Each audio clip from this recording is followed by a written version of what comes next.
Hello everyone, my name is Dan Vollmer, and today we'll be covering the yeast cell count and viability methods as part of Introduction to Microbiology in Module 2.1. So here's an outline of what we'll be covering today. First, we're going to start by discussing the rationale behind monitoring yeast. Then we're going to cover the yeast staining principle. After which we'll discuss enumeration and viability, followed by a deeper look at the viability assessment, which will include a stepwise guide of the method, followed by a video guide of the method. And lastly, to wrap up, we'll discuss some alternative methodology behind assessing yeast viability.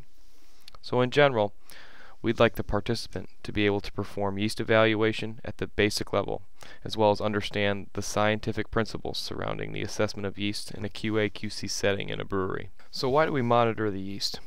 Well, first and foremost, the yeast is the workhorse of every brewery, and our product consistency is directly related to our fermentation consistency. So our culture, because it's very important, must be cared after and assessed on a frequent basis to maintain that consistency across different fermentations. So with that in mind, here are three areas where assessment of the yeast is very important. So first and foremost would be the cell counts for pitching. We need a certain number of cells per mil per degree Plato to start a fermentation correctly and allow it to finish out appropriately. Next, we would like to maybe monitor the cell counts during the early stages of fermentation to ensure growth is proceeding according to plan. And lastly, a rapid assessment of the evaluation of cell viability is also helpful to the brewer because it allows the brewer to make a choice whether or not to pitch that yeast if it is above or below a certain level of viability. So why is the assessment of yeast viability important to the brewer? So it's important when we use yeast to ferment wort that viability levels remain above 90% for the best results. So viability can decrease due to a number of reasons, such as excessive generation time, so the repeated use of the same yeast in multiple successive fermentations, stress from high gravity brewing, mishandling in the brewery in the form of various types of abuse such as temperature or acid exposure, and lastly, age. Aged yeast shows decreased levels of viability. So remember, consistent products result from consistent fermentations. So maintaining and assessing viability frequently is important to the brewer. So as far as our method is concerned, the goal that we're trying to accomplish here is to determine the concentration of cells in a slurry or wort sample by placing the sample in a hemocytometer. Hemocytometers were originally used in the medical field to count blood cells. So what we're going to do is count the total number of cells present, both alive and dead, and calculate a concentration of cells per milliliter. So the principle behind this method anchors itself on the use of methylene blue stain. So yeast cells come in contact with the methylene blue stain, and at first they all stain blue. However, the alive cells can oxidize the dye to the colorless leuco form and go back to being colorless. However, dead cells cannot change that dye and they remain blue, and we count them based on their color. So here are some tools and reagents that are required to perform this assay. So in terms of reagents, we're going to require some buffered methylene blue solution at a 0.01% concentration. This can either be purchased pre-made or can be made in-house, and I will be including the recipe for buffered methylene blue in the appendix. In addition to methylene blue, some deionized water will be required for diluting. So in terms of the tools, we're going to require a bright field microscope, a hemocytometer and its cover slip, which is a precision piece of glassware, which we'll talk about in a second, various types of pipettes, specifically a 1 ml fine tip and a Pasteur pipette, a 100 ml volumetric flask, and a 10 ml beaker. A hemocytometer is a device used ubiquitously throughout microbiology to make cell counts. It's an etched microscope slide with a grid. Atop of this grid slits a cover slip, and within that space we have a known volume, and we use this volume to determine cell concentration. Now here I've denoted in the picture the position of the two counting chambers. They're very small, and in the next few slides we'll have some zoomed in schematics of the layout. So when we use a hemocytometer, it's important that we follow the same protocol every time to make sure the count is consistent and the way we count is consistent. Now let's walk through the various levels of the hemocytometer. In the upper left-hand corner you can see the picture from the previous slide denoting the general area of the grid on the slide. The next picture to the right shows the area of interest that we'll be counting in. that center part of the grid. One more picture to the right, we can see a zoomed in version of that grid. It's made up of 25 small squares. And finally, the picture on the far right shows that each of those squares is made up of 16 smaller squares. So here's another schematic of a hemocytometer showing all the layers together. In the center, as you can see in green, is that 1 millimeter squared area made up of 25 squares, all with an area of 0.040 millimeters squared. Now within the orange squares are 16 smaller 0.0025 millimeter squared squares. As I mentioned earlier, when we put a cover slip on, we make a volume inside the hemocytometer. And in this case, our volume is equal to 1 times 10 to the negative 4th milliliters. And it is with this volume that we can determine cell concentration. Now we're going to review a stepwise guide to performing the yeast cell enumeration and viability assessment. So first we're going to need to collect our sample. If our sample is fermenting wort, we're going to need to degas it. If our sample is a concentrated yeast slurry, we're going to need to perform a series of dilutions and then stain with methylene blue. Next we're going to fill the hemocytometer on the microscope. Then we're going to count those cells, and then lastly we're going to calculate some cell numbers. As I mentioned in the previous slide, the type of sample dictates the direction of this assay at the beginning. So if our sample is fermenting wort, we're going to need to degas it to remove some of that dissolved oxygen and CO2 produced during the fermentation. If our sample is a yeast slurry, we're going to need to perform a dilution so we can get the cell number down to a reasonable amount for counting underneath the microscope. So now we have to collect our sample. So we're going to obtain either 1 ml of yeast slurry or 100 ml of fermenting wort using aseptic technique. We're going to dispense this into a 100 ml volumetric flask, and if we collected a yeast slurry, we're going to rinse wash the pipette with distilled water into that same volumetric flask. And this is to ensure all that yeast that's still stuck to the walls inside that pipette get included in the assay and counted. As I mentioned before, if our sample is fermenting wort, some degassing is going to need to take place to remove some of that dissolved CO2 and O2 in solution. So again, this is only necessary for fermenting samples, so we can utilize the available degassing methods we have, whether it be sonication or repeated decanting back and forth. Now this is where things start to get a little tricky. So we're going to take our 1 ml of yeast slurry that we collected, and we're going to dilute that 1 to 100 with deionized water. So we took that 1 ml of yeast slurry and we added it to that volumetric flask. We made sure to rinse wash it really well, and now we're going to bring that volume up to 100 ml total using deionized water. Now this doesn't have to happen for a wort sample because it's assumed that that sample is already reasonably dilute. However, for a yeast slurry, this dilution needs to happen to make the counting more reasonable. So after we've brought that volume up to 100 ml, we have made solution A. We're going to make sure this is mixed thoroughly, so you can do this by inverting the flask. And then we're going to take 1 ml of A solution and we're going to add it to 1 ml of 0.01% buffered methylene blue solution. And this is going to make solution B.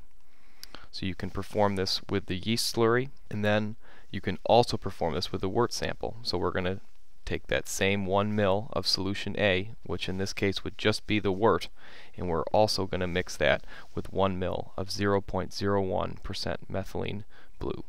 So now that we've completed our dilutions, it's now time to fill the hemocytometer and begin counting. So before we put our sample on the device, it's important that we place the cover slip down first. This is kind of unconventional in microbiology. Usually you put the sample down and the cover slip on top of that. However, in this case it's just the opposite. So once the cover slip's in place, we're going to use a Pasteur pipette and obtain a small amount of solution B with the tip. We're going to dispense 1 drop in the loading area of the hemocytometer, and that's that small triangle at the edge. Now it's important here that we make sure the entire slide is full, and we wait about 3 to 5 minutes before counting the cells. So now that the hemocytometer is loaded, it's time to count the cells. Now, as with anything, there are rules surrounding the counting to ensure consistency among operators and between breweries. So our first rule surrounds what cells count and what cells do not count. So cells touching the top and right lines of that smallest square are not counted. and cells touching the bottom and left lines are counted. The second rule surrounds budding yeast. So budding yeast are counted as one cell, the mother and the bud. However, if the bud is greater than half the size of the mother, we're going to count 2 cells. And on the other hand, if the bud is less than half the size of the mother, it's only going to count as 1 cell. The ASBC method recommends that the hemocytometer have more than 75 cells, but no more than 1,200 cells in that 25 square area. So that's roughly equal to about 3 to 48 cells per 0.2 millimeter square. And remember, there are 25 of these 0.2 millimeter squares. So this slide will help illustrate the point I was discussing on the previous slide regarding counting.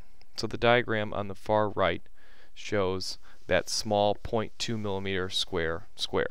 The cells that are touching the top and right lines in that small grid are not counted, whereas the cells touching the left and bottom lines are counted. So what we're going to do is count 5 of these squares, and then we're going to multiply that number times 5 to get the assumed number of cells in that 25 square area. Now remember, while counting, we want to count both living cells and dead cells. Both of these numbers will be used in the calculations portion of this module to determine cell viability and cell numbers. So remember, we want to count 5 squares. They don't have to be the ones that I've highlighted here. However, we're going to take that number and we're going to multiply it by 5, both the living cells and the dead cells.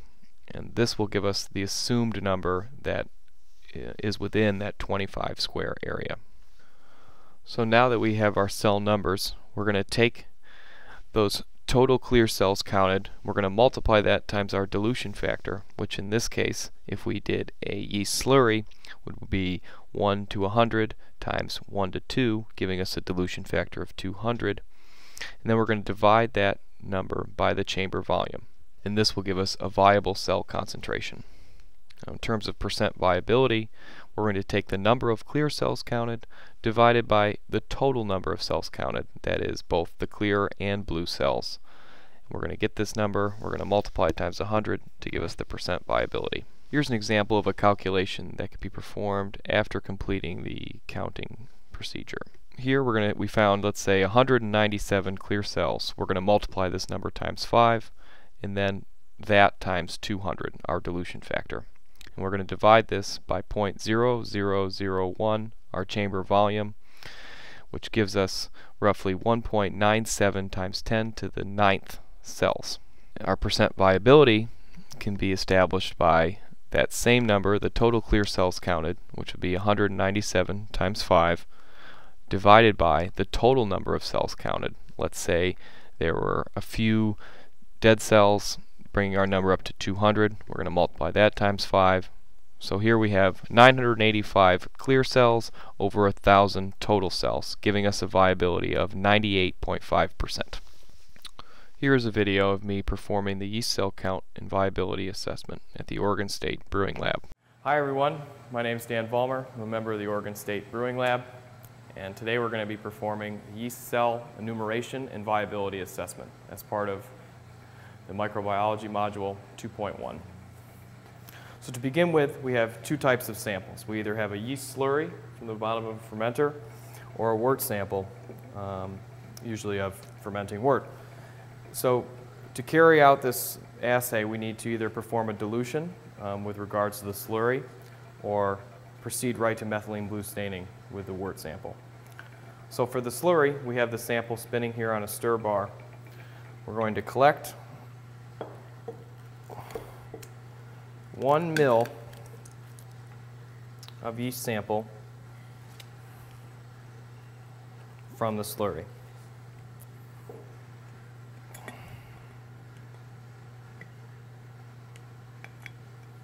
Now with 1 ml, we're going to add this to a volumetric flask labeled A.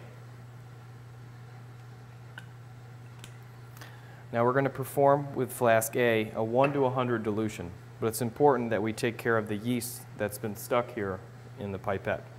So here I have 100 mils of distilled water to make up the volume of flask A.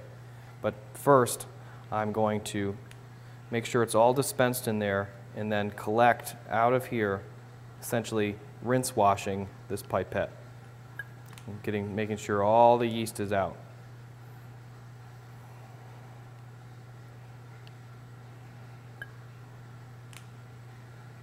Okay. Now I'm going to bring the volume of flask A up to 100 mils.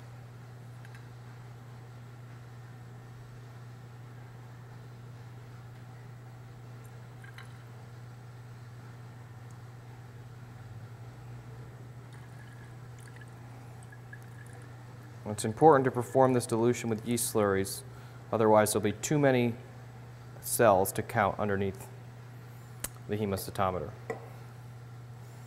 So once flask A is brought up to volume, cap it and then mix.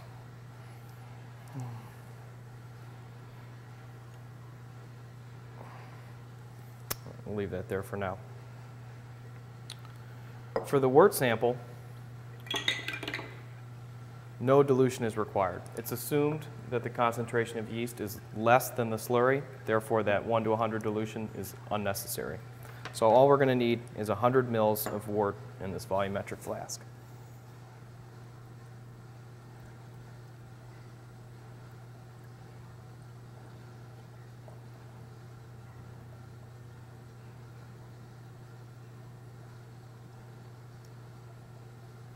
Now this wort has been previously degassed.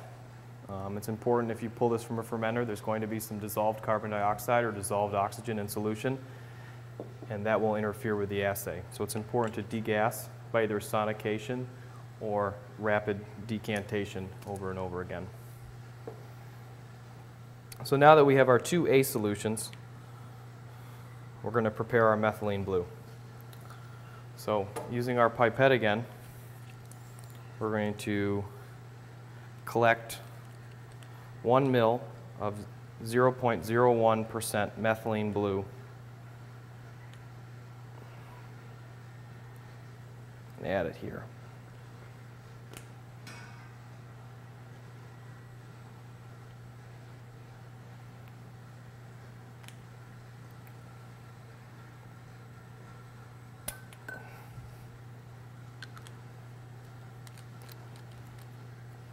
So now that we have collected our methylene blue and placed 1 ml into flask B, we're going to now bring our sample over from flask A. So using a serological pipette, we're going to open the top and then pull out the pipette. So we're going to require 1 ml of each solution. So insert the pipette to note where 1 ml is on the flask, and then bring 1 ml of the sample.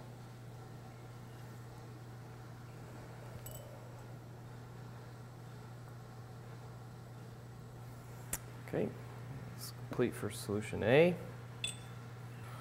Now for the wort sample.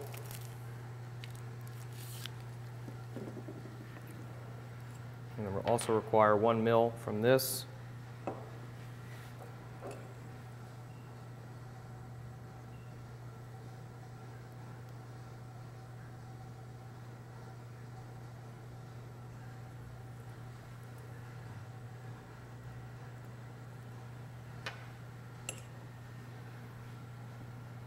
And dispose of that pipette when you're done. So now we're going to mix our samples.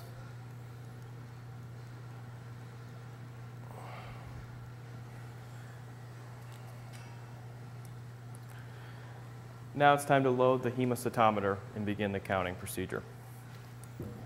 So very carefully here, we want to only take up just a little bit of solution in the head of the pipette here. We only need a drop. So it's important when working with a hemostatometer that the cover slip is on before you load the sample. So this little glass piece comes in the hemostatometer pack, and it should be put on vertically before the sample is loaded. So very carefully, using the disposable pipette, we want to bring our sample over to the hemostatometer. We want to focus here on this little indent right at the end, and that's where the sample is going to be loaded into.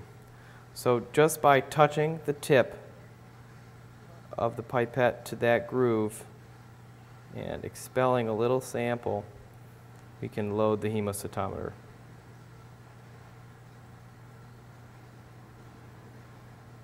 Just like that.